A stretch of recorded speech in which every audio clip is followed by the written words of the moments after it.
his role, Monet's role, and even Winovich's role going to be, given that this is such a young group behind them?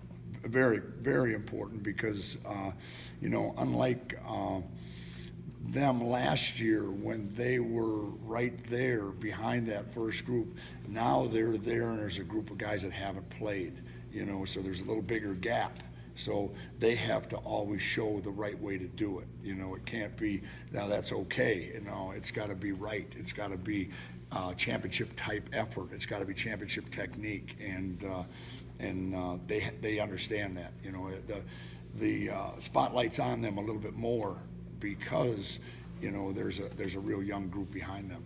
Some great athletes don't become great football players. That's not an area of concern with Rashawn, probably, right? Have you seen enough from him to know that he's going to be a great player? Yeah, because he has it inside. You're right. There have been some really, really outstanding athletes, but maybe when it comes to game time, they don't do what their athleticism shows. Well, he's showed. Again, I keep going back to winter conditioning. It's a small thing, but when you have a guy that is 6'5", 285 pounds that leads the sprints and leads the conditioning and leads it and does everything the way he's supposed to do it, and now you've got something special happening. And he's that's what he's shown. And Mo's been the same way. And Winovich and Brian Monet. I mean, the four of them have really, really tried to show that. And they have to keep doing it. Greg, one thing you mention each year, you have to build depth in your defensive line. Something that's a constant every year. But what's different? What's the key this year for building depth in this defensive line group?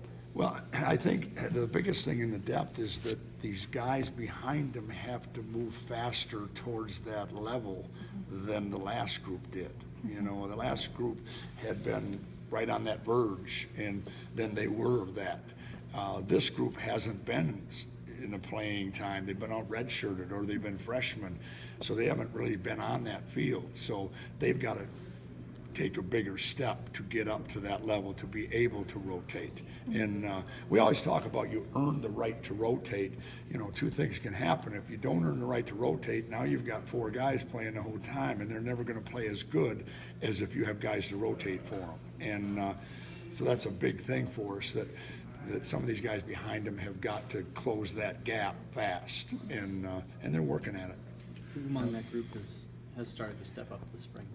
Yeah, Carlo Kemp has had a very, very good spring, and we kind of thought that last year when he came in early, but I would say Carlo Kemp has been one who has really showed some things.